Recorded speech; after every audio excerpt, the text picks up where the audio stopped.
right, welcome into another episode of Hockey Royalty Live, official podcast of hockeyroyalty.com. Today we'll be talking about the trade deadline aftermath, how your Kings look withstanding pat, the big trades in the Western Conference, getting healthy.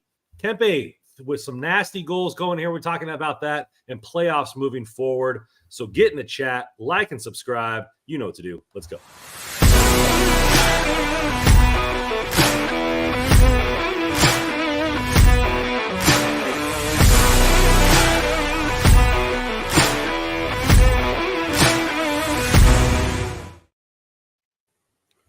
Welcome in, everybody. Thank you guys for coming in the chat. Don't forget to hit that like button because we have a great show for you guys today. Already starting it off with a bang with Topanga with the $7 super chat. You guys are the best. Go Kings, go. No, you are the best. Thank you so much for coming in here and donating to this glorious podcast. Boys, how you guys doing? Doing pretty good. Doing good. I'm a big fan of daylight savings. So now we got the extra hour. It seems I can go outside and it's still bright outside, so I still get to see the sun. How you doing, Joe? All right. It's daylight savings with the little ones. A little bit of an adjustment. I'm sure it's probably a big adjustment, huh? It for the 5-year-old, dude was still up at like 5:30, so it doesn't matter for him. But for the 3-year-old, he was all out of whack the first day or two. But he's settled back in now. So. But no, other than that, things are going all right. Things are buzzing. It's nice to sit down and watch a hockey game on a night when the Kings aren't playing and just no stress, no frustration, no wanting to throw the remote, and I was watching Buffalo just utterly dismantle the Islanders in what's becoming a really fun Eastern Conference playoff race. As a matter of fact, as the fraudulent Detroit Red Wings keep losing, which is, I get a kick out of that. So, anyways, Brandon, how you doing? Doing pretty good. Just been packing today, so I move in a week. So just getting all that stuff buttoned up, putting away clothes I don't wear and throwing stuff away like that. And so just trying to get as much as I can do before the day of. You can't really tear down your TV because I need that for the next week. I can't really, get my couch moved because I need to lay on it and all that kind of stuff like that. But all the knickknacks that you don't feel like putting away. And so I did the kitchen pretty much today, and that was a big chore. But not too bad. Doing pretty good. Just on the final countdown, and then I'll be glad to get in the new spot. So there we go. Nice. There we go. Speaking of new spots, plenty of new spots in the Western Conference after the trade deadline, after the aftermath, but none for the LA Kings. So the LA Kings stay pat. We get a couple people back from LTIR, but we'll get back to that in a little bit. But as far as any new acquisitions, the Kings do nothing. And we talked about that in the trade deadline preview. I'm not a fan of that. You guys we all figured they probably wouldn't do anything. They were linked to one big trade. A couple of people said it was linked. Some people said they weren't linked. Who knows at this point? But when the dust settled, Kings, no new acquisitions at the deadline. Joe, you guys were on the live show. Did it kind of have that feeling as the day moved along the Kings weren't going to really do anything, or were you expecting that when you woke up and had your coffee? I had said, I think that I wouldn't be surprised to maybe see them add depth somewhere. I wasn't expecting any sort of impact, but to say I wouldn't have been surprised, certainly wasn't expecting it. So, and then to your point, as the day went along, it's okay, there's nothing cooking here. And I know that Ullmark rumor kind of floated about. I never for 1 second bought the PLD thing. I don't think he was the one that was in that deal. If there was a deal for Ullmark anyways, I don't think it was PLD. So it was, you knew that if the Kings were going to make a move, it required money going out. And as much as we all kind of came up with potential scenarios for Matt Roy, I totally understand them not wanting to trade Matt Roy, because if they want to win a playoff series this year, Matt Roy makes it more likely than not having Matt Roy, because he's a very good defenseman. So, I think there was other ways to get creative that they could have done, but we'll see in the off season. But not surprised. I totally understand the frustration. I totally understand, people wanted them to do more. But when you look at the money and lack thereof, there's no cap space. The guys weren't going to be on LTIR through the end of the season. If they're not willing to move money out, which they weren't willing to do, to remove from the roster, nothing you can do. Russ, how did it feel in the building, and then looking at, kind of in envy of the other teams making all these big moves? What was it like in your feeling watching it on trade deadline day? Yeah, man. I mean, you kind of watch all these Western Conference teams load up, and you just kind of sit back, and you're like the kid watching all these kids play with their new toys, and you're just sitting there with nothing. I mean, as a Kings fan, it's a little disappointing, right? I mean, it's almost like making you come to the realization that this team isn't as good as what you thought it would be, and maybe what even management thought it would be.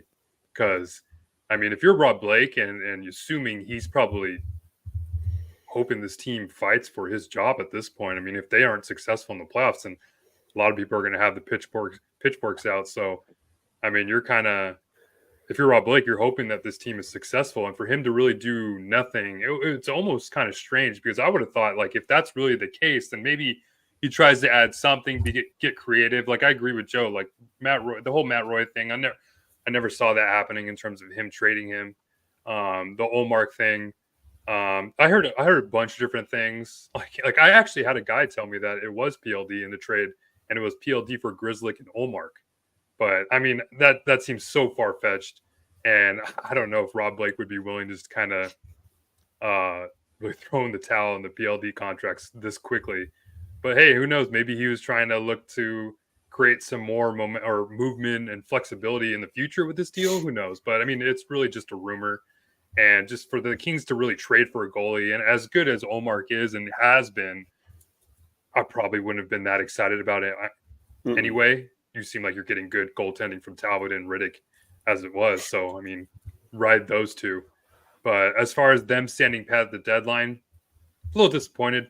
Wanted to see them maybe get a little creative. I mean, do something, right? Like, get a little bit of excitement for the fan base, for the team, maybe jolt a new personality in the locker room, hopefully a good one. I understand that the salary cap was really to a minimum. So, yep. But, I mean, you still saw other teams get creative. I mean, Noah Hannafin's on the Vegas Golden Knights, and his cap hit's only $125,000 more than what Andreas Englund's cap is. So is Thomas Hurdle. Yeah. So they got real creative. Yeah, exactly. So you saw teams get creative. So if Rob Blake really wanted to do something, I felt like he probably could have. But I buy that. I mean, he said it himself after the press conference was over that he was never going to take away from this team. So, which makes a lot of sense. So I get that, but for them to really not make any sort of addition, especially when it seems like there are clear holes in this lineup. I mean, looking at LG3 here, and it just should scare everybody that Andreas Englund's going to be playing big minutes in the playoffs, because it scares the living hell out of me, to be honest with you. And I mean, you're looking maybe hopefully find some depth adds in the bottom six. I love Alex Laferriere probably more than any other person. But I mean, even then you try to find somebody to kind of slot in there. So I don't know. It's still disappointing, but it's pretty expected. What is this not making a move say about Rob Blake, or say about his view of this team, Joe? I think, yeah, no, it's hard. Obviously, I'm trying to get into the mind of Rob Blake. Clearly, he's comfortable. And to expand on that a little bit further, he's perfectly fine with where the defense is. Russ said, about Andreas Englund. I think it's the left side in general is not good. And I think the Kings have but the problem is they've boxed themselves into this because of the system and the way that they play. It doesn't allow for talent on the left side, but it turns these big-bodied, long defenders into being relevant or being capable. Look at what it did to Gavrikov. Gavrikov was part of the problem in Columbus, and he flourished in Los Angeles. He's come back to earth a little bit, but he's still light years ahead of where he was in Columbus because he fits this system absolutely perfectly.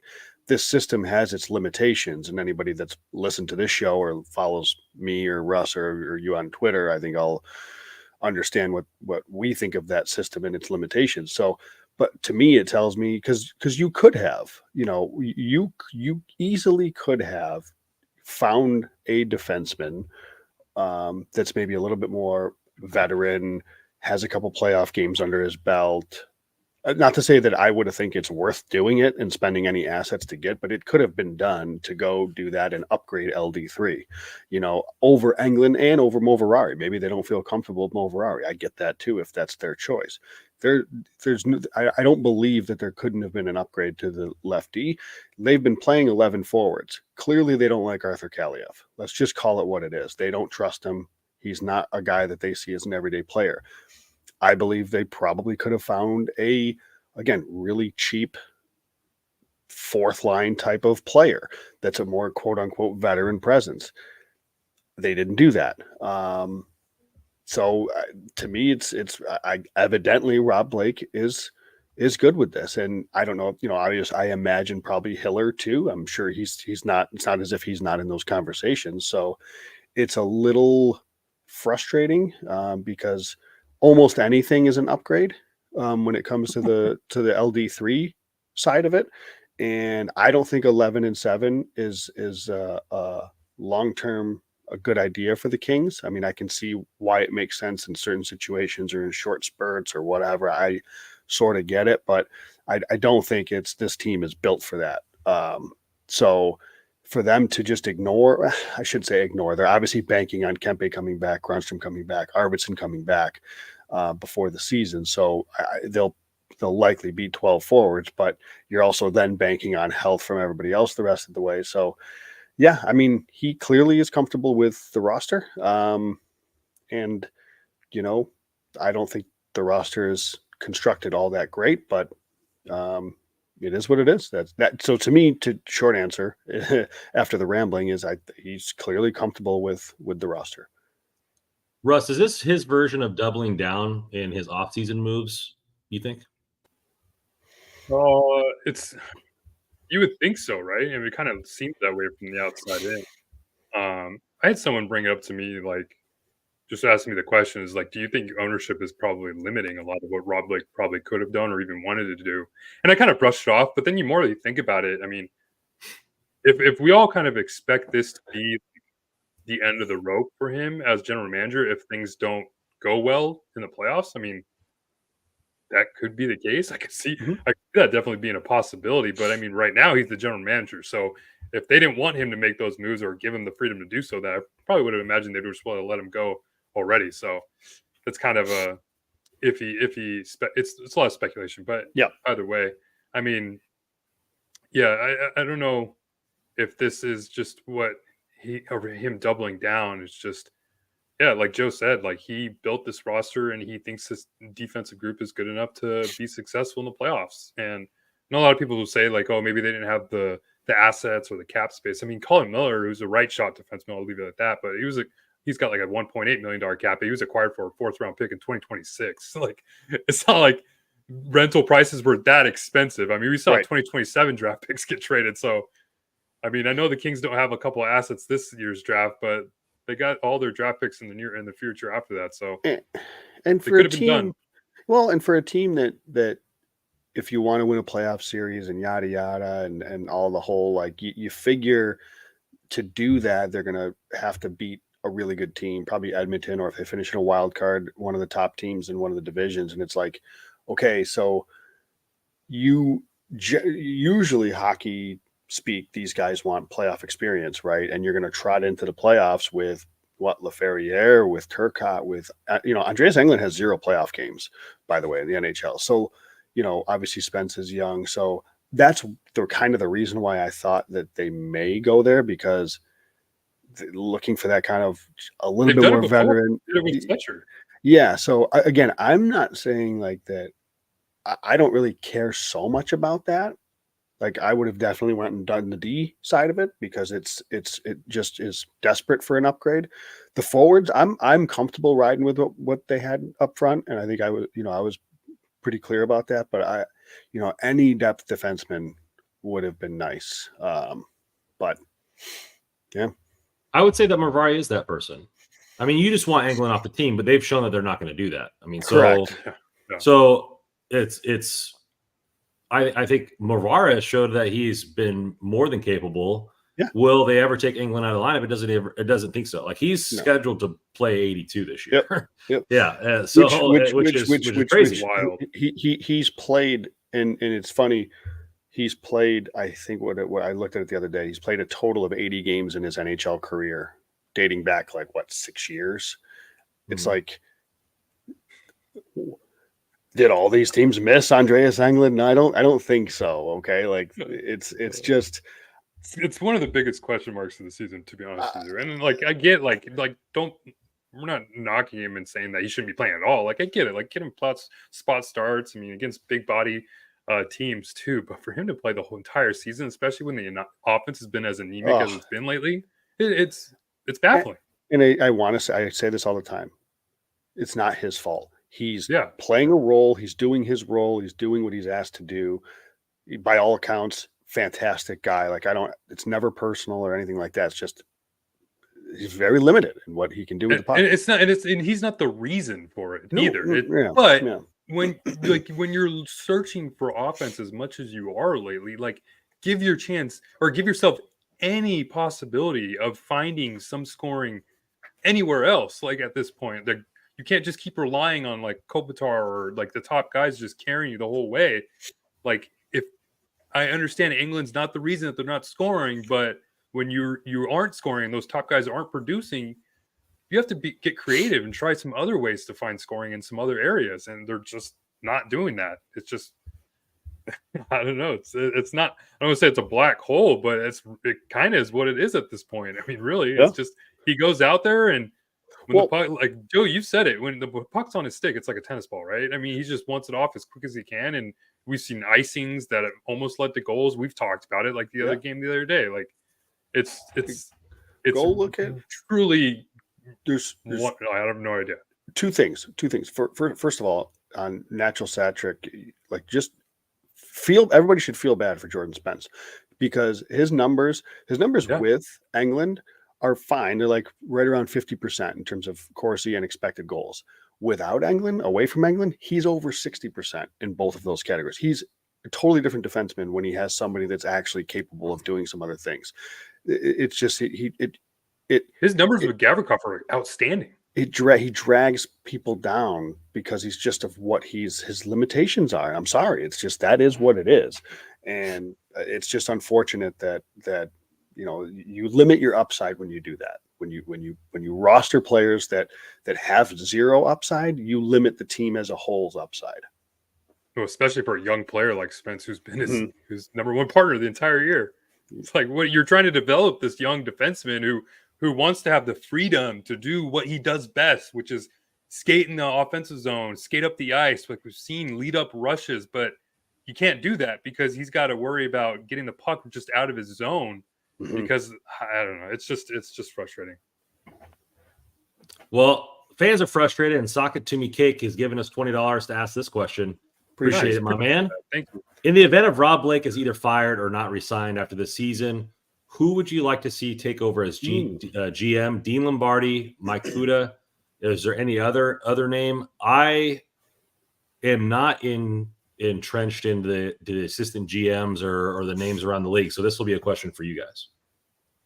I don't know. I mean, that's a really good question. I mean, it's you wonder if Rob Blake is gone, is Luke Robitaille still around too? Because he's the president of hockey operations, I believe.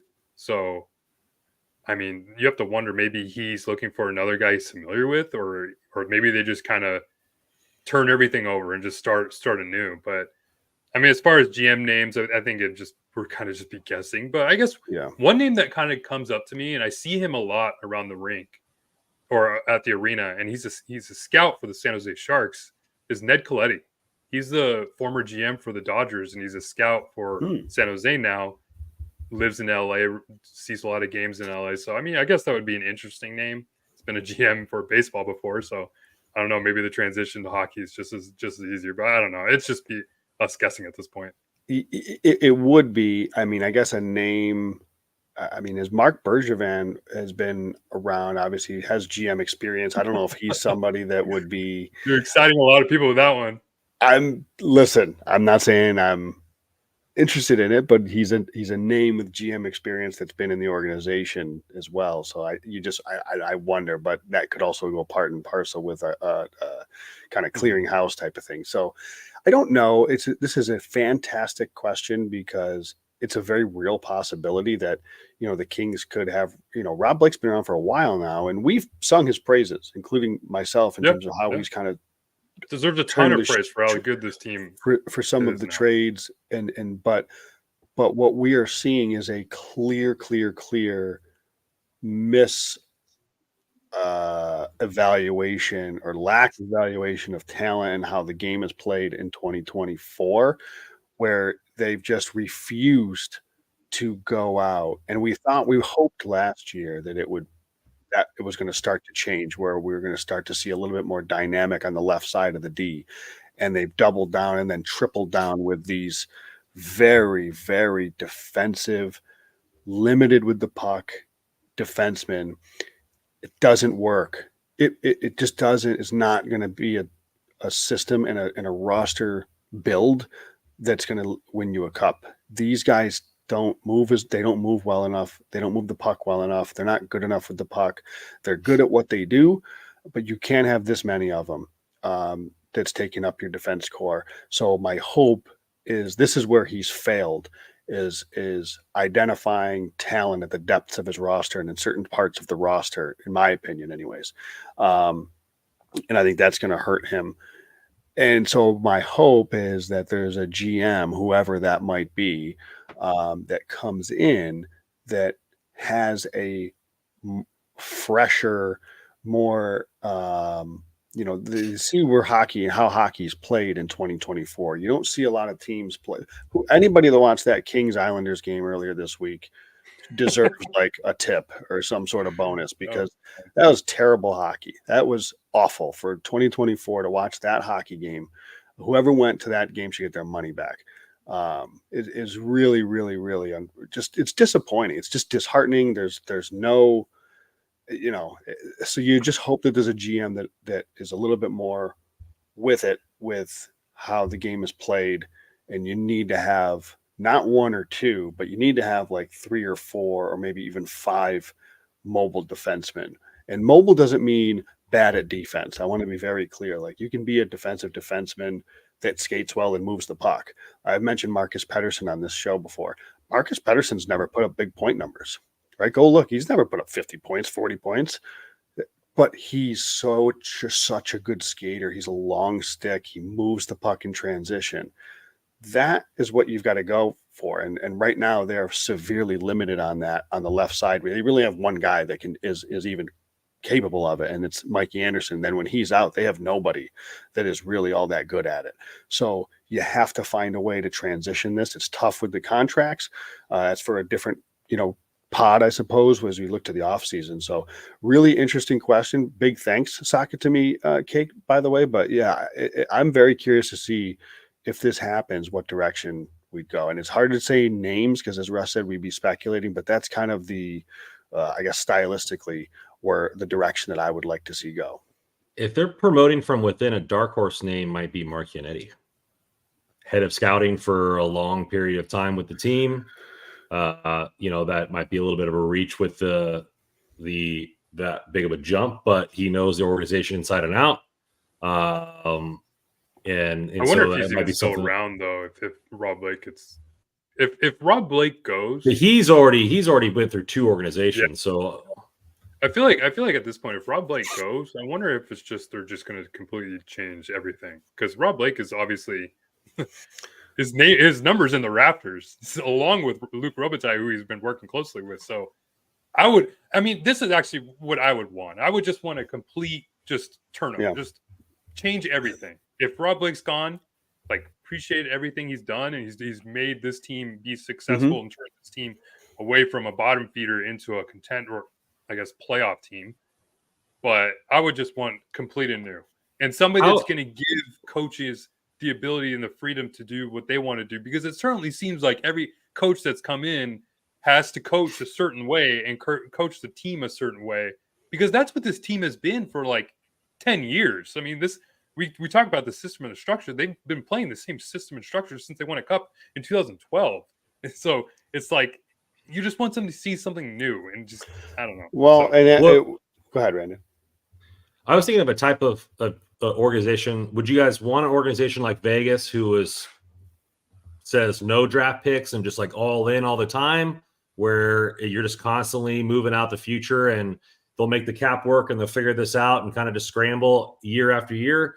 Or is there a team that I kind of really like the way the Carolina Hurricanes are managed, right? So the way they draft, you look at it time after time, with Scott Wheeler and everything like that, they draft high-end upside and skill almost 100% across the board. So if they hit on a 4th-round pick, then they really hit on a 4th-round pick. If they hit on a 6th-round pick, they really hit on a 6th-round pick. And if their 1st-round picks hit, then they're high skill players. They bring in pieces in free agency to complement those guys on the team. And, they're not a world beater year after year, but they're always right there. And I think they're a couple pieces away. Now, they haven't really and correct me if I'm wrong, went out and just made that huge acquisition. Yeah, you're right. But they tried with Pedersen. They tried to get him. But they built the team as a whole, very consistent. They still have one of the top prospect pools in the game. I really think the way they view how to build a team is they spend most of their draft picks on high skill players, high upside players, and then they bring in the other pieces that they need in free agency. And I kind of like that kind of aspect of what the Carolina Hurricanes and how they view their organization from the level. And a big part of that is Rod Brindamore too, right? You mentioned the coach letting the coach have the flexibility to do what he wants. They are able to identify players that were going to fit into what they do. I love I love what Vegas does. You probably couldn't. I don't know. I'd have to think about this. If a new GM were to come in, I agree that hat is fire.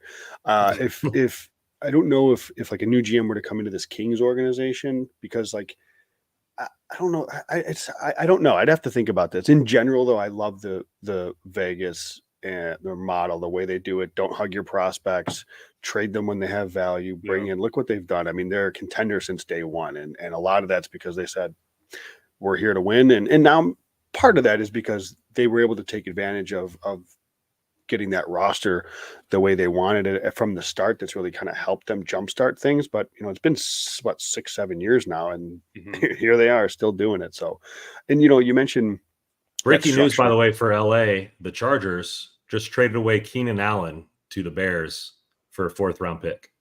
What? Really? Mm-hmm. Yeah. Oh man. I don't know if Russ is happy about Slayer. That. So, and Russ mentioned, and I actually had somebody on Twitter, we were talking about this, about 2012, 2014, and they played to the structure back then, blah, blah, blah. It's like, here's the thing, though. A lot of things with that. One, in 2014, fast forward 10 years, the Kings have the same 1C and the same 1D. That's the problem, because they're 10 years, it's 10 years later. Not a lot of teams that have the same 1D and 1C are cup contenders. Age catches up. They've never really found somebody to kind of take that over. Also, it was funny. I saw a tweet today. Did you see how many points Jamie Benn won the Art Ross with in 2014? Yeah. 87. There's how many? It's not the same game. So you can win a 3-2. It can be a 3-2 hockey. Daryl Sutter, there was a 3-2 game. And you know what? He's right. Because if you looked at the betting markets, every over under was 5.5 to 6. That was it. 5 to 6 was the range. Now you're not going to find a game under 6 or under 6.5. The game has changed. You got to be able to score now. You still have to be able to play sound defense. You got to keep pucks out of your net. Obviously you can't win every game 7-6, but if you can't score, you're toast.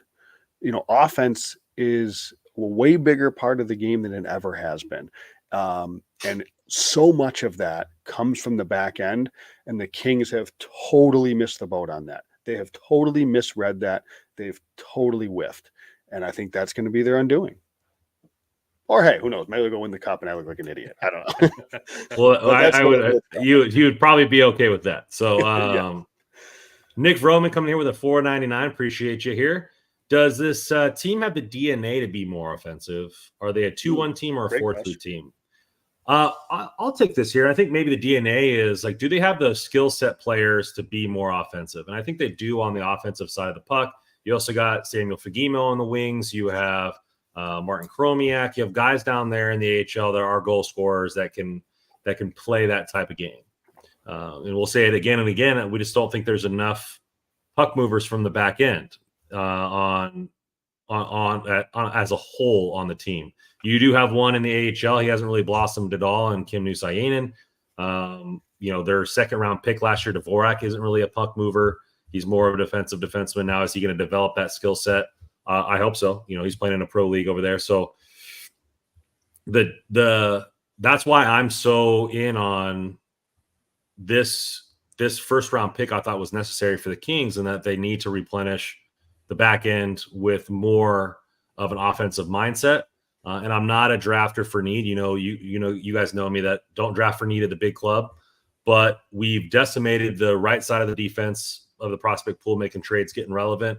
We don't really have anybody on the left side out of Dvorak, and he's not really the offensive juggernaut. So there really isn't nothing there on the major level or the minor level. And we'll get into prospects later. And I tweeted that Cole Hudson, brother of Lane Hudson's my draft crush already for what the team needs. Big puck moving defenseman, very offensive minded, somebody on the left side, plays for Team USA. So I really think that this team does have the DNA from a forward standpoint. I think there's going to have to make some adjustments on the back end. And I think stylistically, you have to probably make some adjustments. The counter punching type offense that we have, where we have to be good on the rush, we have to play stylistically the 1-3-1, choke a team, and then counter punch. Either we're not choking teams because we're not aggressive in the 1-3-1 and we're sitting back and letting them drill us, and we're not making adjustments there, and then we're not really trying to make the counter punches anymore. And when we were, people were cheating and not playing the defense that they needed to play. So I think it walks a fine line, and this team, I think, for me, boils down to they do have the DNA in their core, and maybe not the outlet, not as a whole roster, but in the core, I think they do have a team to be a 4-3 team. I just think there needs to be some tweaks. I mean, I love what MG88 said here. He said, for as much as people got frustrated with Dursey and Walker's play, don't those look like bad moves now? And yeah, I mean, people hated Sean Dursey for his defense, but he had points. He produced some offense for the Kings, especially on the power play. And maybe a lot of the reasons that second power play unit isn't producing as much as it probably should is because Sean Dursey's not there. And now you're seeing a lot of people complain about Jordan Spence and his inability to score, which I get it. But even I think he's still been one of the better puck movers, if not at times the best puck mover on the Kings. At times the only. Yeah, exactly. So, yeah, I think to kind of go back to that super chat about the DNA, I think it's absolutely they do.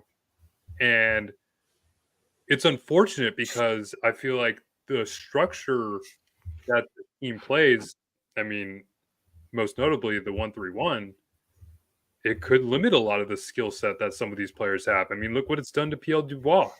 I mean, as much as people want to talk about maybe his attitude and his antics in the past, produced 60 points in the NHL on a consistent basis. That's nothing to laugh at. I mean, even antics aside, he's still been able to produce points, but for some reason he comes over to LA where it's such a structured based team and you have to stick to the positions in certain situations. He's not producing. So, I mean, some of that could be on him. I don't want to say it's not all on the Kings structure and what they play, but I mean, how many times have we seen players leave and all of a sudden they start to blossom? It's happened numerous occasions. Look at Michael Amadio. He's been a first line player on the Vegas Golden Knights and won a cup with them last year. Nick Dowd, who's turned into a great fourth line center on a consistent basis with Washington Capitals. I mean, I go on and on. But so yeah, I think as much as we see the skill set, look at the forwards in the lineup. I mean, Adrian Kempe scored 40 goals. Obviously, I mean, in the Kings system, but I think he could be doing a consistent basis. Anze Kopitar could probably be even more of a point producer in his career if he had played in a different system. I mean, who knows? But I mean, you have Kevin Fiala too. I mean, I can go on and on. So the players are there. The skill set is there. And you would just hope that they would have given these guys some of the freedom to run as and utilize that skill set. But who knows? I mean, obviously, this structure and system in place has won a cup before. So it's hard to say that it can't work because we've seen it happen. So, I mean, I know, Joe, I know it's a new day and age now. Yeah. But I mean, who knows? I mean, I think when you sit back and just kind of wait for teams to just punch you in the face, like Joe said, and you wait to counterpunch, I mean, eventually you're going to get knocked out by these heavyweights like Connor McDavid and Nathan McKinnon. And that's kind of what we've seen in these last few years, especially in the playoffs the last few years against McDavid and Draisaitl. It's like you want to sit back and wait for them to run rampant in the neutral zone, figure it out. They figured it out. They figured it out last year. They figured out how to get through the 1-3-1, and it killed us. So I don't know. I just hope, like, we'll see how it works this year. Maybe it is successful in terms of the structure they played. But like I said, like if a new regime comes in, I want to see a totally different structure change. I'm just agreed. And I'll disagree a little bit in that because I don't know that the team has the DNA for two reasons. One, they just don't on the back end.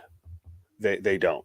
It's not there. And if you don't have a back end, you don't have a shot.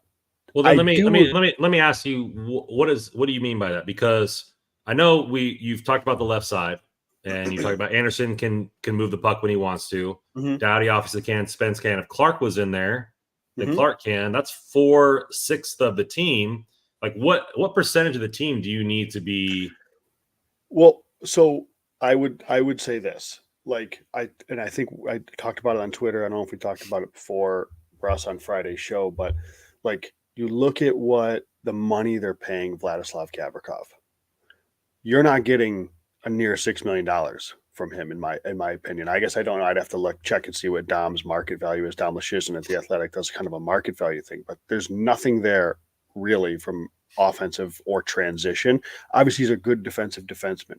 I don't know that that's worth $6 million when you look at other guys that are making significantly less money that are much more capable of playing. Now, the reason you do this with Gavrikov is because he fits your system, which is fine, but Russ, like you said, it was 10 years ago. The game's changed, and they haven't won a playoff series since then.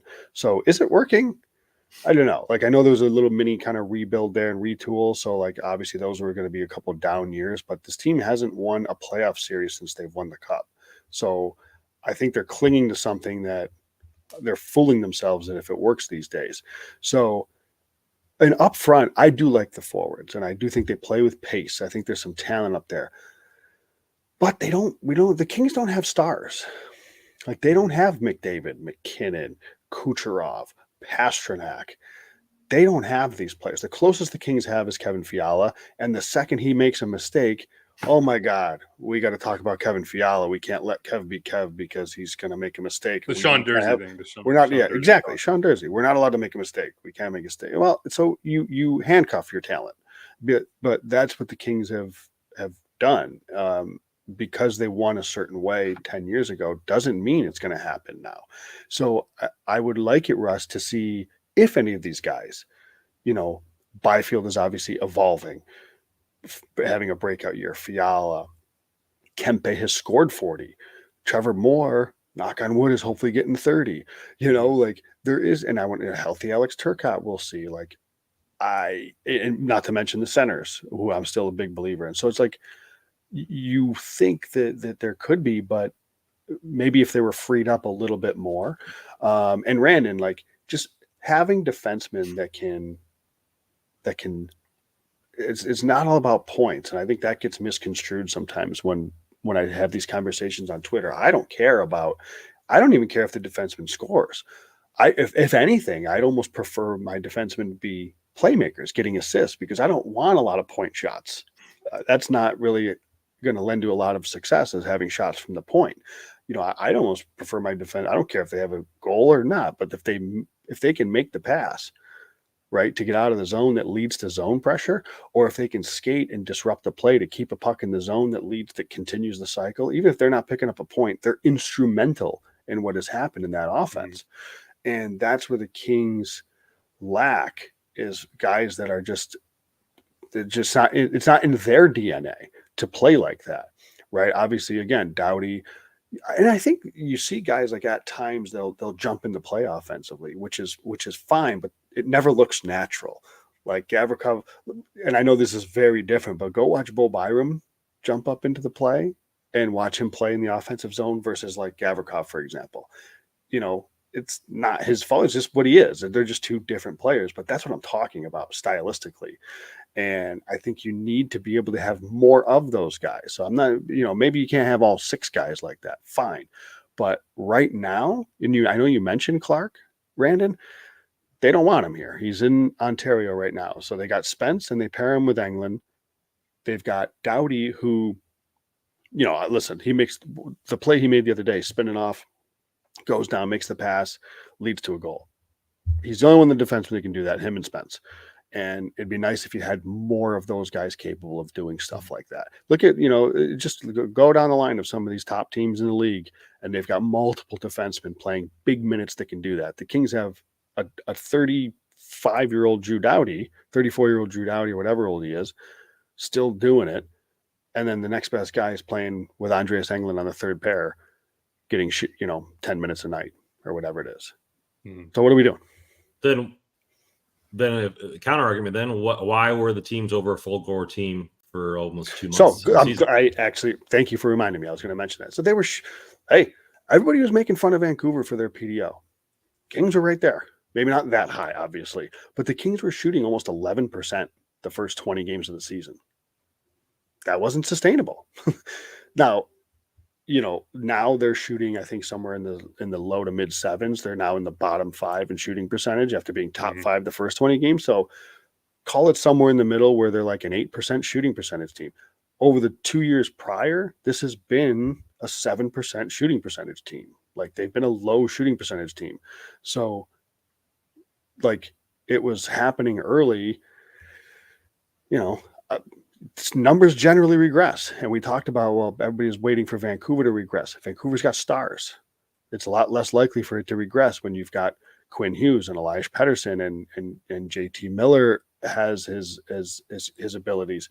And Brock Besser is a, he's not a perfect player, but he can shoot it, right? So when you have the players capable of doing that, you can maybe sustain things a little bit higher than the average. So I think that's what the biggest thing, Randon, is they were shooting over 10%, and that was never going to be sustainable for the way they play and the personnel that they have. Well, hopefully your betting is sustainable here at DraftKings Sportsbook, the official sports betting partner of THPN. We all know hockey games move fast, but DraftKings Sportsbook is the official sports betting partner of the NHL. You can score faster than anything happens on the ice this week. New customers can get $5 and get $200 instantly in bonus bets. Do you want to parlay the next couple games for your Los Angeles Kings? You can do so at DraftKings. Download the app now at DraftKings Sportsbook app. Code THPN. New customers can get $5 on the NHL and get $200 or bet $500 on the NHL and get $200 instantly in bonus bets. That's only on DraftKings Sportsbook on code THPN. The crown is yours. Well, let's get into the best trades in the West because it was fast and furious, guns a-blazing, 6 shooters abound. Obviously, big names in our rivals there in Vegas, making some huge moves. What were some of your guys' favorite moves for that team? Which team got incrementally better? And we'll start with that. Yeah, I think I talked about this last week. It was the Noah Hannafin deal when it first dropped. We talked about it. That was one of my favorite deals, and he's looked great so far in the first couple of games with Vegas. No surprise. So for them to get him, honestly, the Hurdle deal, I think comes across a little shocking at first, but then you kind of step back and you're like, okay, mean, he's kind of coming off a knee surgery. We'll see how good he is. It's not necessarily going to be something that he's just going to dive right into and be the player he was before, or even. And he's also joining a new team too, so you got to look at that. So I think this move kind of is going to be better in the long run. I don't necessarily see it being such a high impact move right now, but I mean, they're still getting a great player, and it's going to be in the division, the Kings division, for a couple of years. So that's kind of scary. But I mean, Vancouver, it's weird. I know they already made their moves early on. I mean, Lindholm doesn't seem to be working that well there. It's kind of strange. I'm sure that's probably the reason that the rumors came out that they were looking to shop him again. Even then, like Edmonton's move, as much as Henrique has looked good with the Ducks, and it's still kind of fresh. I'm curious to see how that turns out. Paid kind of a high price for him, first round pick, so I know they kind of had to, but not necessarily a move that really screams like excitement coming out of Edmonton. They're not going to win or lose games because of Henrique. It's just going to be because of McDavid and Draisaitl, let's be honest. But yeah, I think I agree with what Carter says. I mean, Carter Score says, I mean, Colorado, they did everything right, I feel like. I mean, they were looking for a second line center like Joe had been talking about for a couple weeks now. They went out and got him. I mean, they paid a big price with Bo and Byram, and everybody wanted to talk about how Byram was having some bad year and now isn't the player he was before. I mean, look what he's doing with Buffalo. He's a great player, man. Yeah, he's a star. We were talking before we started here. I mean, it would have been so nice to see him with the LA, but then Joe kindly reminded us all that he probably wouldn't have blossomed in LA, and he would have been kind of limited a little bit. Shackles on either way, yeah. I mean, you not even to mention Middlestat. I mean, look at the moves they made for Jakob Trenin, and I love Trenin. I mean, he would have been perfect. He's an excellent penalty killer, solid guy. He drops the gloves. Has dropped the gloves with Char before in the past, so he's not afraid of going up against big bodies. I mean, and Duhaime, the move from Minnesota. I mean, and also Sean Walker too. So as much as Kings fans, I'm a little skeptical to see how Walker does. I think he'll be sheltered a lot.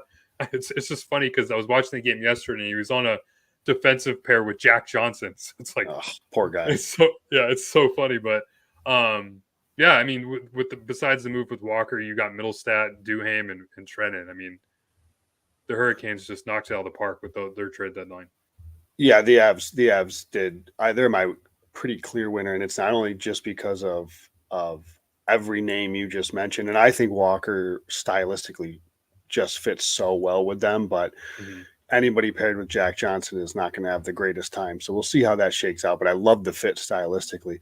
But they also subtracted guys that allowed them to really, they would have been additions by subtraction anyways, and then they replaced them with all the guys you just mentioned. So Curtis McDermott, they move out, and Ryan Johansson, who didn't fit, he didn't work, he's out the door.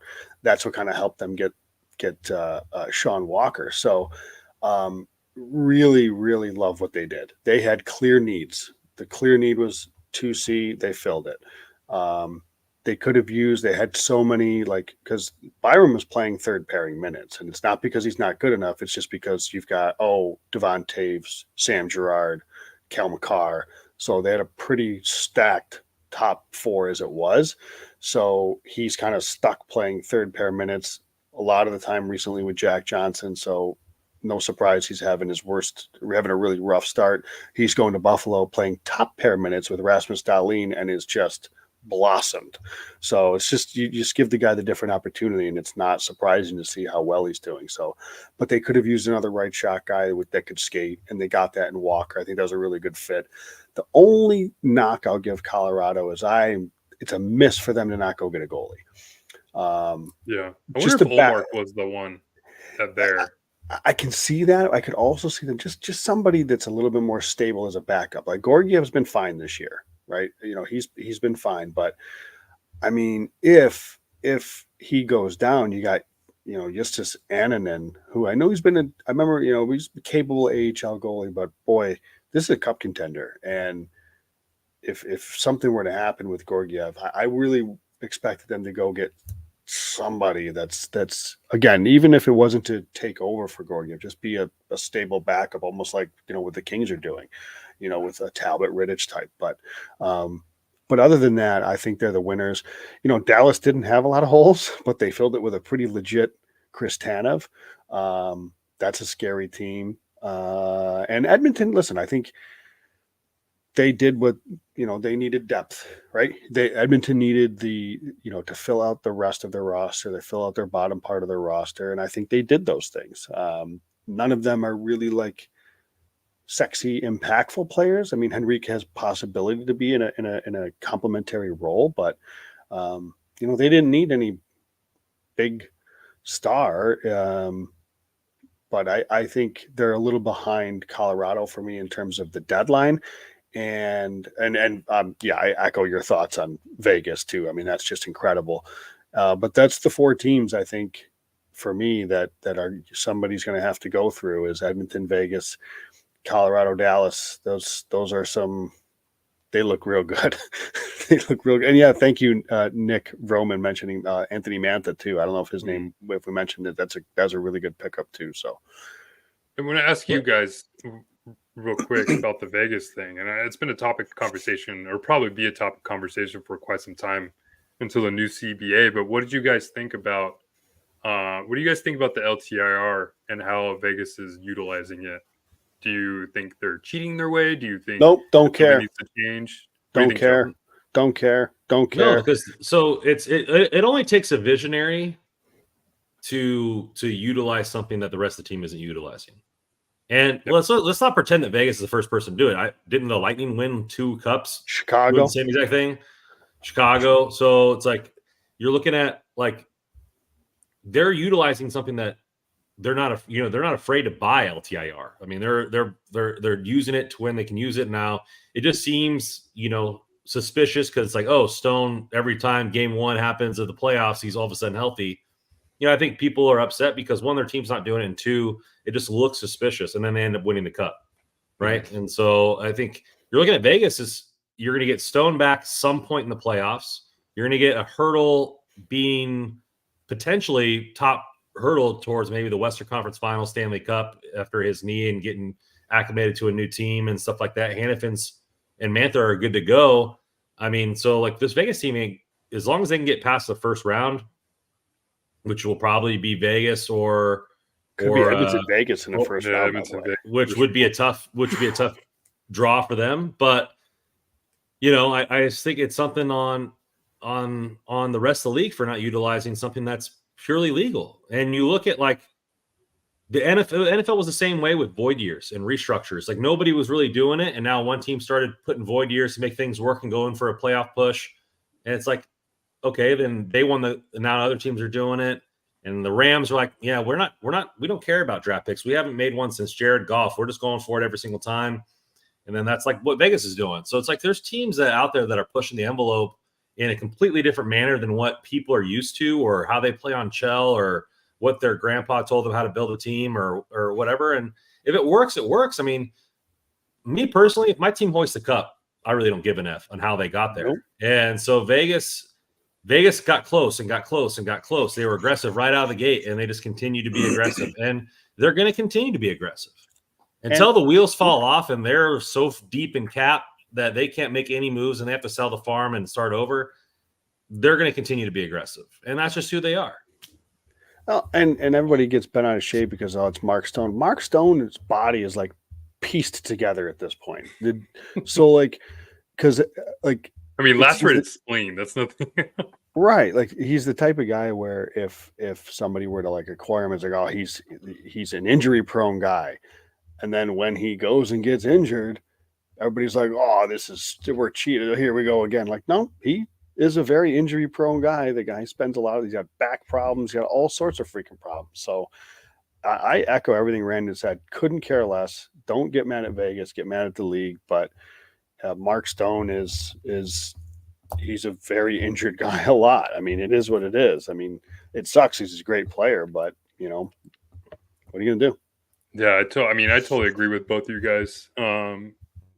Would want to see my general manager doing what their general manager is doing, and but what can he do? What can he like if? That's what I was going to talk about, and that's what I was going to say. So, yeah. I mean, if I totally understand, like the Vegas is not cheating. That's just you're just kind of jealous at that point if you're saying it. But I'll say this, and I think it's something that they probably should look at in the next CBA, because if you think about it, like if Mark Stone hadn't gotten injured, they wouldn't have been able to add all these names. And so just because he gets injured, they're able to add these names and then have Mark Stone back for game 1 of the playoffs. Like, I understand, like, they're able to do that totally, but it just seems like, I don't know, it just seems like there's something wrong there, that they have that capability only because a guy's injured, when other teams are playing healthy rosters and have to play healthy rosters, or have to utilize the salary cap with the healthy roster that they have, so they can't go out and make moves. So I think it's something like, I mean, I've seen other people talk about it, but I would like to see it be like, if a player can't play in the last like 10, 15 games, then he shouldn't be allowed to play in the first round. Like, that should be the case. Like, if you can't be able to manipulate the cap that much, where you're able to add $9 million in salary in players just because of a player's injured, and then have that player come back in game 1. That just seems like an unfair advantage for other teams. And it sounds like I'm picking on Vegas, because it's only because they're the only team that's doing they're the it. example. Really, that's just the example that we're using. So But I would just like to see them take a look at that. Salary cap in the playoffs? No. Yeah, I mean, even then, like, that's what's another. But thing. an extended salary cap, like, yeah, and that's another just thing. an extra $3 million or it's like something. you have to have a salary cap in the regular season, but the salary cap doesn't apply in the playoffs. Like, how does that kind of make sense there? What are we missing here? I'm stealing a little bit from. I think this is I don't remember if it was Jeff Merrick or if it was Elliot Friedman said it on 32 Thoughts about I think that right there, the salary cap. And I don't know if there's a situation that happened years ago where like Toronto had a bunch of guys that were like legit hurt, and they couldn't, like, they were hurt, but they're not like they couldn't like get rid of their cap. LTIR it was playoffs, but they couldn't play. So it's like the GMs are like, okay, well, if this situation happens, then that's not going to be a good look. The other part, I disagree with the whole, like, if I understand because you're right, it does feel a little dirty. I get that sentiment, and I'd be curious to see what they end up deciding to do, because I can't imagine there's got to be some sort of tweak to it. But my concern about, if you don't play the final week or the final game, then you can't play in the first round, is, I mean, inevitably you're going to have guys coming back early, I think, to just make sure they play, and so they're ready to go. And then also, how many times have we heard guys that are like hurt, and if this was a playoffs, he'd play, right? So that just happens sometimes, where a guy's not going to play. He's not healthy enough for the regular season because it doesn't matter as much, but he's capable of playing in the playoffs. I don't think there's anything wrong with that. We hear that type of stuff all the time, because these guys they put their bodies through hell, particularly in the playoffs. So I agree that I'm very open, as much as I don't care about what Vegas is doing right now. I'm very open to having like the GMs, have this brought up in the meetings and in the CBA, because this is collectively bargained. So the players would have to agree with it. And, obviously they're going to have a big say in this too. So I would like some sort of middle ground to be found, but it's very difficult, because there's always going to be a scenario or a loophole that somebody doesn't think of until somebody thinks of it. And then nobody's going to want that changed. So draft pick penalization. I mean, they're not doing anything wrong right now. I'm just saying. But I'm saying though, like, in the future, would it be draft pick penalization? So if you're over by, almost like how baseball gets taxed for every million they're over the lottery, whatever maybe the tax, maybe the where like if they're over $1 million or maybe $2 they million add in a the luxury playoffs. tax threshold. I think the NBA is doing something like that soon here. But yeah, I mean, I don't know. It just, I think Joe said it best. It just feels dirty. And I can't imagine other GMs are probably happy with what's going on. But I think these other GMs would know, if they're in that spot, they would love to have that flexibility. Like, if Mark Stone's hurt and you didn't have the ability to do this, that sucks. Yeah.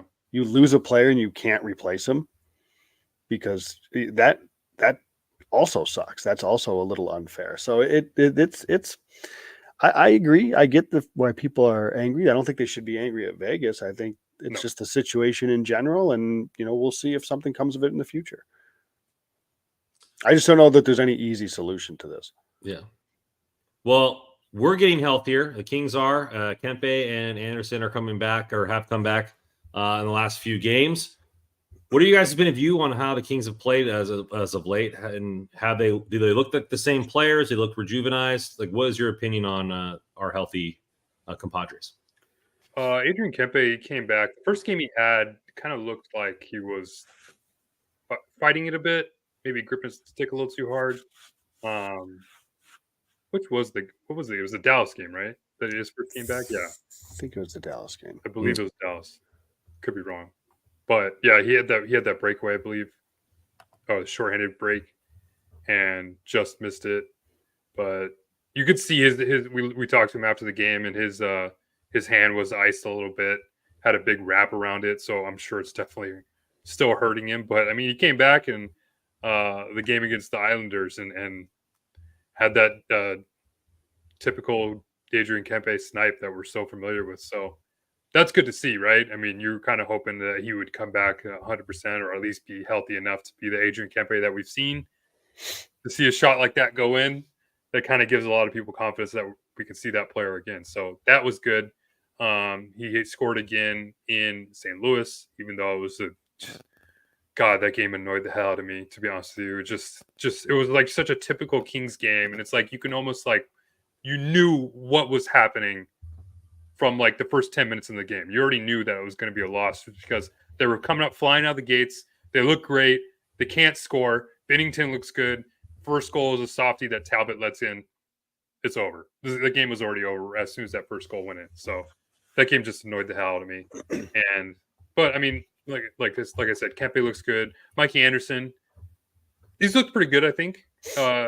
Same old Mikey Anderson, so actually no surprise there. So yeah, I think the two players that are coming back have looked great, and I think we're kind of just waiting to see where Victor Arvidsson's at. Sounds like he's still skating on his own. He's not traveling, obviously, with the team on this trip, but hopefully we see him back when the team comes back next week.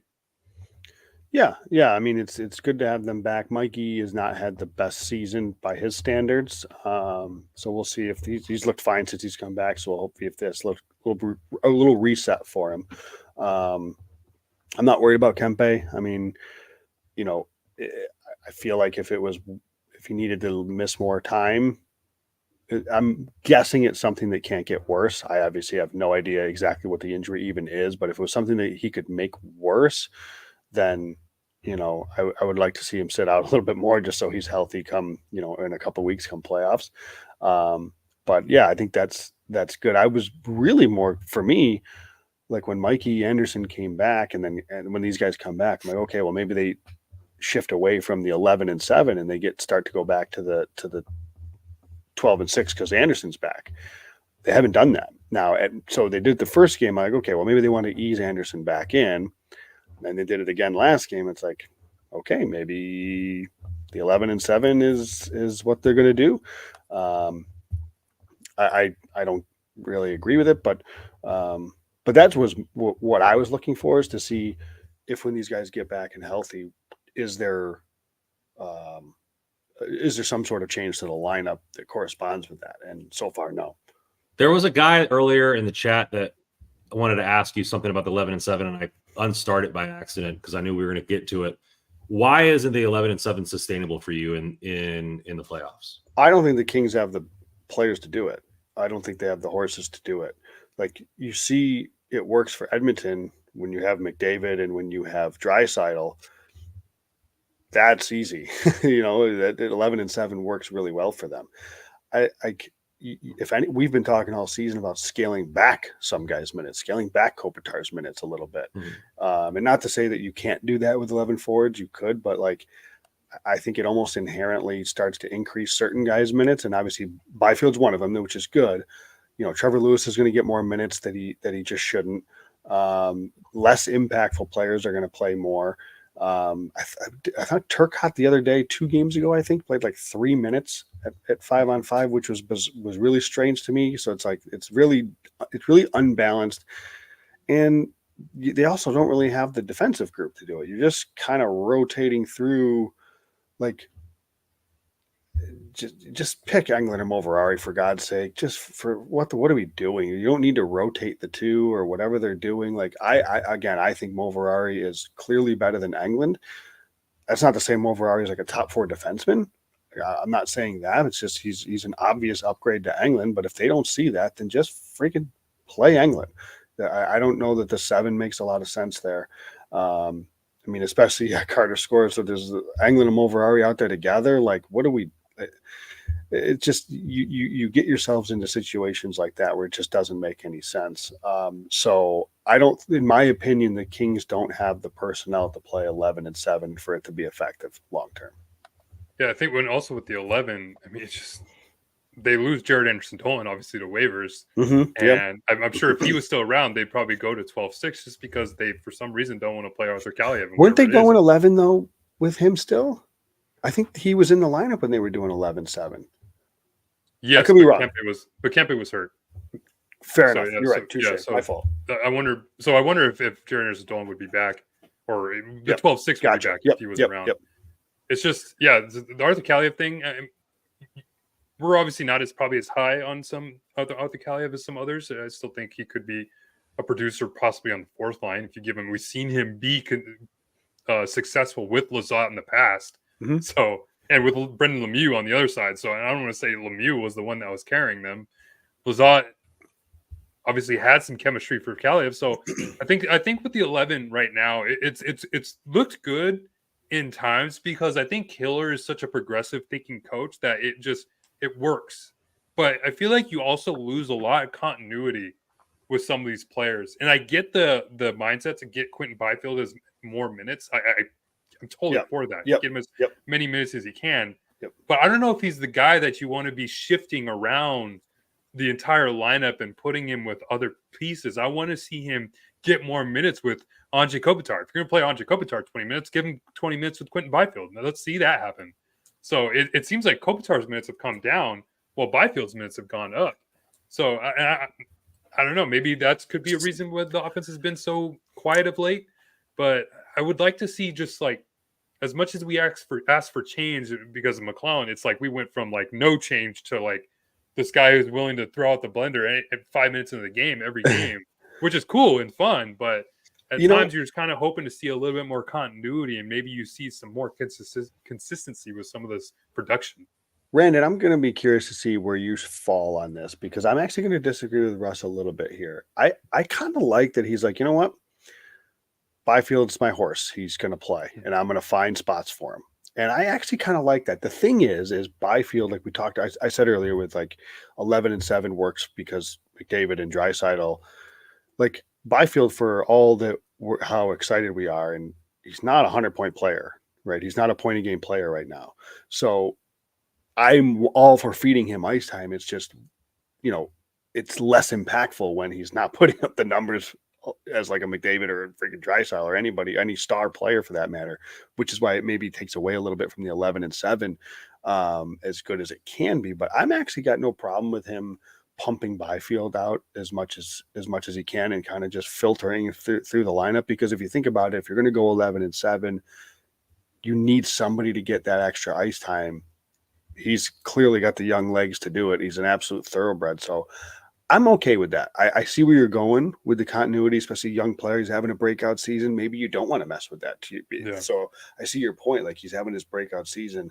Why throw him all over the place? So I think that's fair. But I'm actually have this side. Let's feed him the time. Brandon, I don't know what you think. I think he is one of the people I would feel comfortable putting on multiple lines on the wing, and letting him play it because he has a skill set to be on that grinder line with Lewis and everything like that. He's played with PLD. He's played with Kopitar. I don't think he's played much with Danault this season, but like he's played with a lot of people there to where I think he's the person that can do it. Feeding him more minutes would be good for him there. I think if PLD was playing better, I think he would be one of the players that you would want to do it because he's still young enough and has the legs to absorb 20 minutes a night, but he's not playing well. So you don't want to put him out there more to not do anything. So I think you're right in the fact that the team is just not built for it. But if they are going to continue doing it, he's the player that I would like to see thrown out there more often. It's definitely not Kopitar. It's definitely not. That's what I'm getting at. So I guess what I'm getting that makes my point. Maybe you kind of said it a little bit more succinctly. Like if they're going to do it, he's the guy, but he just doesn't produce at the level that you would need. Like the teams that do 11-7, like that Edmonton does, those guys produce at such a higher level. They're going to double his points. So it makes way more sense to obviously get those guys out there. They're going to score 150 points. So I think that he's the guy, but he's not the guy.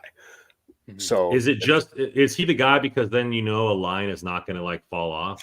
Yes, there's never going to be a lull in whatever line you trot out there because you have a solid player. Yes, the reason why I say I'm comfortable with just finding spots because he's the one that, from a consistency standpoint, just seems to have it. Like he just goes, and he's impactful. It seems with every line he plays on.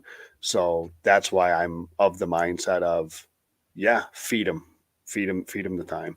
I mean, more often than not, he's been one of the better players on the ice for the Kings. So you could say he's the best player on the team. I mean, at least most reliable in terms of for offensive and defensive. Driving, I mean, we could talk about Kevin Fiala and his hot streak at times, but even then, as much as his two-way game has improved, you're still seeing some kind of hints of the penalties and whatnot. But I think he's been an overall better player. But even then, Quentin Byfield, I think he's been the best player on the Kings, or at least the best forward on the Kings in the second half of the season.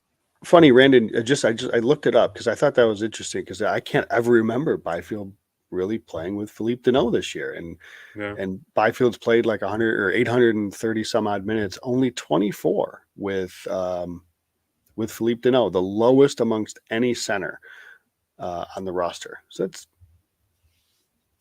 interesting, I guess. Very interesting. Considering he's played 122 with Dubois and 644 with Kopitar.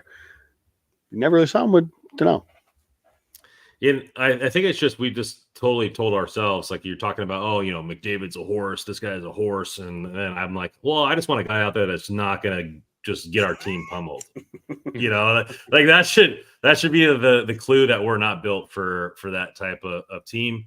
And they should be seeing the waves of, the full lines going out there. And that's where the Kings were playing their best hockey. That's when they were built. They're built on depth. They're built on the center depth. They're built on structure. They're built on two-way defensive zone, offensive zone. So I think doing the 11-7 kind of gets away from who the Kings are. Could you imagine Kevin Fiala playing with Trevor Lewis and being dude, what are we doing here? He's been on that. I mean, cycled that line before. Yeah, I mean, we've seen Fiala with Lizotte and Lewis at times. He's been the guy too, but yeah, I know.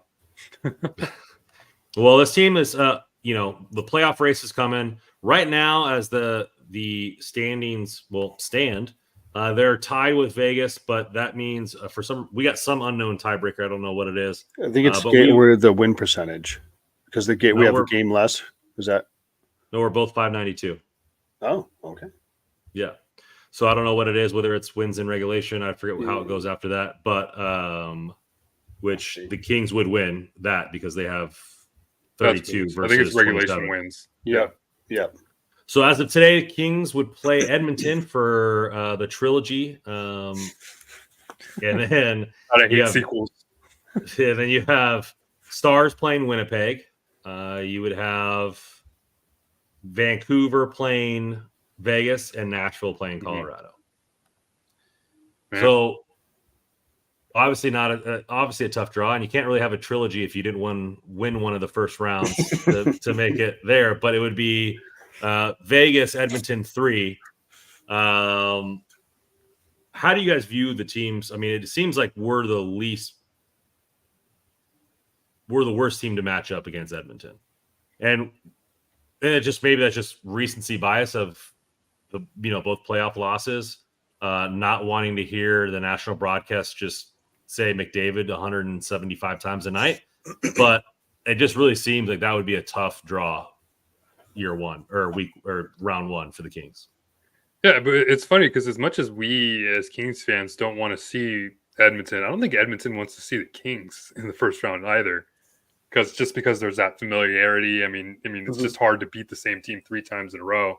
not to say that, I mean, the Kings will most definitely be the underdog in almost any playoff matchup they get. So let's just leave it at that. But it's just, yeah, I mean, as much as whoever the Kings play in the first round, I would expect Vegas to end up passing the Kings and take the third spot. So that would leave the Kings, and as well as Nashville's been playing. I mean, Nashville, I think, has got points in the last 13 games. They're on an absolute heater.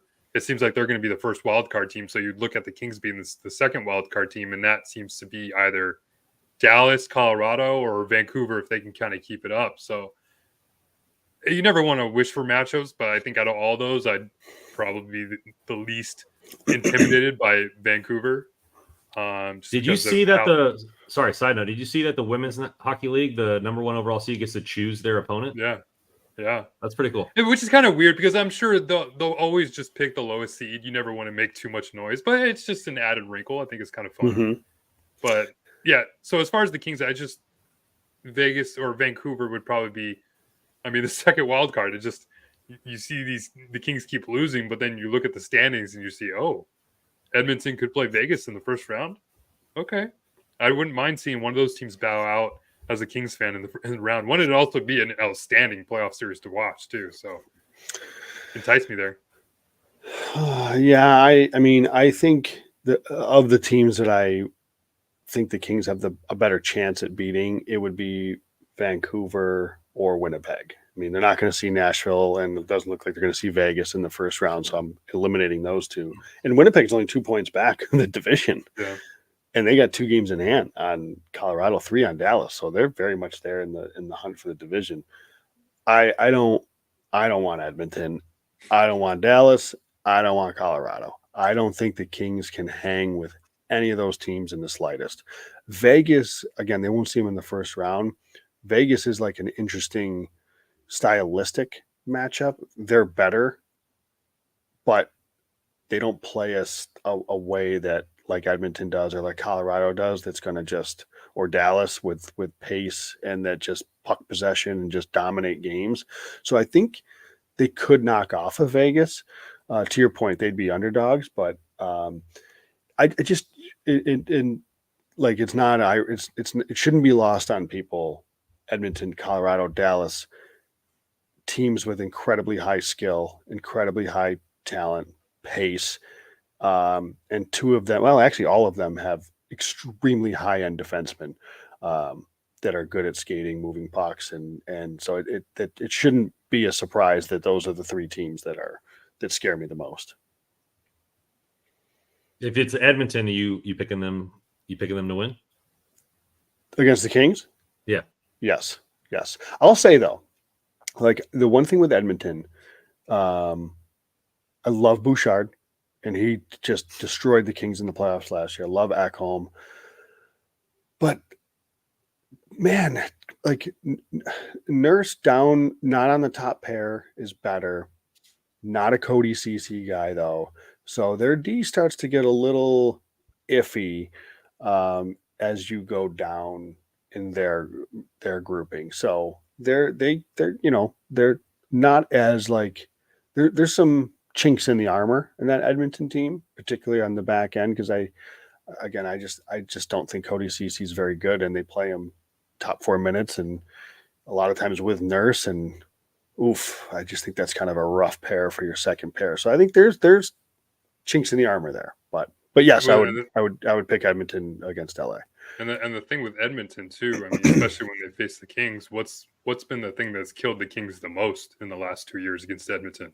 The power play. And what's been the best part about the Kings this year? It's the penalty kill. So, I mean, if you do have to face Edmonton, I guess that kind of gives you a little bit more confidence that if they are able to shut down the Oilers' power play, hey, maybe it gives them a chance. Because, I mean, at 5-on-5, I mean, the games that the Kings have played against Edmonton, even this year, sure, they've been close, and the Kings won one handsomely. Mm-hmm. So, and the Kings go over the salary cap then too? I mean, because we're talking about how they're strapped and they can only hold so many people. Yeah, but how are they going to do that? They can't do it. I mean, they can't add anybody. The only one on LTI, Arvidsson, Copley, Grunstrom. I mean, you can't. No, but like really in the playoffs. in the playoffs. Can't Well, you you're do not that? going to make a trade or anything. You just add No, from but within. yeah, because right now, like you can't have we're strapped with how many players we can have on the roster once Arvidsson comes back. Yeah. No. Oh, I So with see what you're Arvidsson, saying. so then Yeah. like you can't have Grunstrom and Arvidsson at the same time with Turcotte and all this kind of thing. But then when the playoff starts, like you could have a line of Lazat, Grunstrom, Turcotte, or I mean they wouldn't take out Lewis, but you could Right. have PLD, Arvidsson, and somewhere there, and Yeah. have all your best Yeah. players play Yeah. on that. Oh, and I think that's what the Kings are leaning on. I mean, I think that's that. I think somebody like I just love it. Like he was going to say it anyways, and one of the media members just lobbed Rob Blake a softball. Like, is Kempe, Arvidsson, Mike Anderson like deadline acquisitions? I'm like, Rob Blake was probably like, yes. I didn't have to say it. They asked it to me. So that's obviously what they're going to play. And I get it, right? I mean, it's not to say if they're healthy, these are all top paired defensemen and top 6 forwards. So yeah, I mean, those are good players to add back to your lineup. So you're right, Randon. It's just the problem is because they're going to have a hard time squeezing these guys in before. And you just wonder who's going to be on the one that ends up, or it's going to be a couple of guys that are on the way out because they're not going to have money to keep them. And you figure, despite never playing, it's not going to be Kaliev because he's not waivers exempt. You figure, it could very well be Turcotte, who's not getting big minutes right now, so he may be short end of the stick there when these guys when Arvidsson gets back, because I don't think they have the money for him right now. Well, I think they do actually. I think they Oh, have do they? $4.9 million in cap space right now. Oh, okay. For some reason, I thought that they didn't have enough to bring him. Okay. Cap friendly for me, but yeah, you're right. 446. Okay. So they could activate him My right mistake. now if they wanted to. My mistake. And still have some room. But yeah, it's even then when you get Arvidsson back, yeah, definitely huge impacts. They were 3-0 with him in the lineup. They looked really good. Probably had that best stretch with him in the lineup. So that'll be a boost, definitely. But I mean, like you said earlier, Joe, like this team is going as a team without superstars going up against a Western Conference full of superstars. So any matchup they get, they're going to be the underdogs. But that's kind of like why when we talk about this structure and what the Kings play, that's what they're going to have to lean on because they don't have these superstars. That's it sucks to watch in the playoffs or in the regular season because you just have to watch it every game where these games are, I guess, a little less meaningful, but you want to see them win.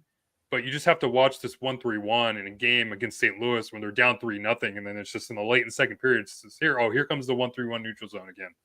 And it's like, okay, how often do we have to see this on a regular season?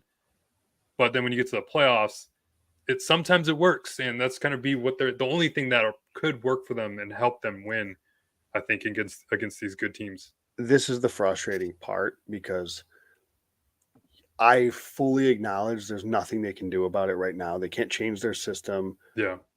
And I get that, but this is the frustrating part is they have boxed themselves into the system. They have boxed themselves into that because they've acquired players that only fit in the system, specifically on the defense, right? You can't change the system, but you can change it. Not every team plays this tight of a structure, even with similar defensemen. Like it can be obviously tweaked a little bit, but you're still going to be limited because in your construction of your roster, you have limited the upside of your players. Gavrikov has done. He's like I said, he's turned his career around basically with the trade to LA. Got a big contract for him. Maybe he's going to cash in when he hits UFA after next season. Great, good for him. Seems like a phenomenal guy, but he's limited. He limits the upside of your team. Andreas Englund limits the upside of your team.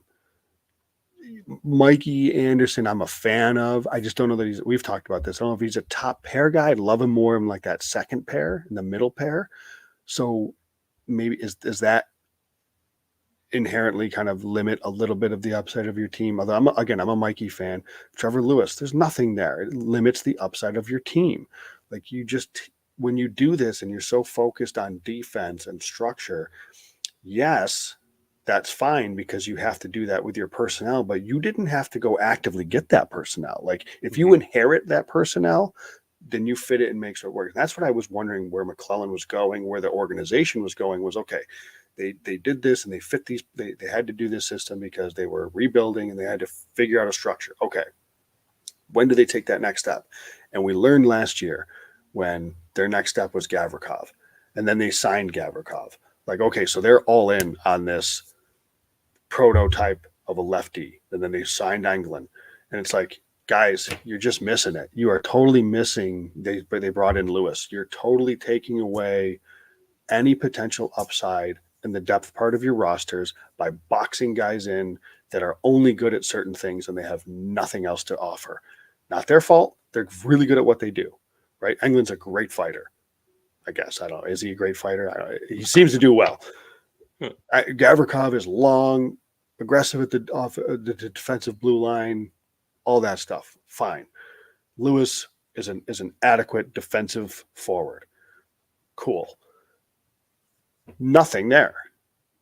That's like there's nothing that, and again, to your point, it's not like you blame these three players. I don't blame these three players. I blame the roster construction, the guys that are putting the roster together that put players in boxes, and now there's nowhere for anybody to go. You've limited your flexibility. You've limited your upside. You've limited your offensive potential. And I think that's a huge, huge miss. And that goes back to what we talked about. And yeah, Russ, you're right. Maybe, the 1-3-1 is stingy enough. We'll see who they match up with in the first round. And maybe because they have to play like this. They can't really play another way. But it's not going to be something that goes deep in playoffs because they're going to run into teams that are just so much better talent-wise. And because the Kings have chosen not to acquire talent, they've chosen to acquire pieces that fit the mold. And I think that is a huge, huge mistake. Well, what's so disappointing is with all that you've talked about, it's like we've had this like written in Sharpie on like the whiteboards in our brains when we write our lineups that the Kings just for some reason never wanted to give a chance of Jordan Spence or Brant Clark playing the left side and maybe open up a little bit more offensive opportunity, add a little bit more dynamic playmaking ability. And not to say that you can do that now because I don't want to see that happen now. It's like, okay, you get to the point where you're getting to, like you said, Joe, they're going to have to win or die on the 1-3-1 destruction. That's just what it is at this point. But when you're going through those stretch in January where you're just losing game after game after game, and you had Brant Clark on the roster with that long road trip, you just never really gave your chance the opportunity to even see it once, really. And that's what's so frustrating. Like, hey, who knows? Maybe one of those overtime losses turns into an overtime win because you have that skill-making capability on the back end, but they just never showed us the reasoning for want to do that. So now we just kind of assume that that'll never happen. So like it's just kind of frustrating because you talk about how there's really no skill on the back end, but there is skill. There's plenty of skill on the back end. They just don't know how to use it. And unfortunately, they have to rely on that system now to win them games. And I'm not going to sit here and say that it's not going to work because it might. Who knows? It could work. I mean, they took Edmonton to 7 games 2 years ago. They took them to 6 games last year, and that was with some players injured. So it worked for the first 2 months. Yeah, we'll see. Yeah, and exactly. It worked for the first 2 months. So we'll see what happens in the playoffs. I don't give them they don't give me a lot of confidence that they're going to be successful, but I would love to see them turn it around and figure it out. I think that'd be spectacular. We're going to be underdogs, and the number one underdog for our team is Trevor Moore. And in response to his 25th goal, Hockey Royalty is now selling his shirt for $25. So go and contact at hockeyroyalty.com.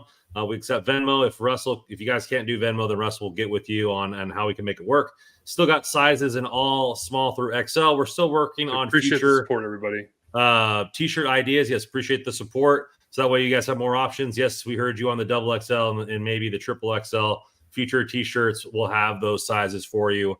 We're definitely trying to get a nice little design together for the future, and hope you guys stay with us there. But we still got plenty of Trevor Moore shirts available for now, $25 because of his record-setting or career-setting 25th goal. Hey, your 30 is looking a little tight there, but still possible there, Joe. Still it's possible. on pace for 31, but it's getting tight. So Chicago's a great time for a hat trick. How about There that? we go. yeah, There we go. there we go.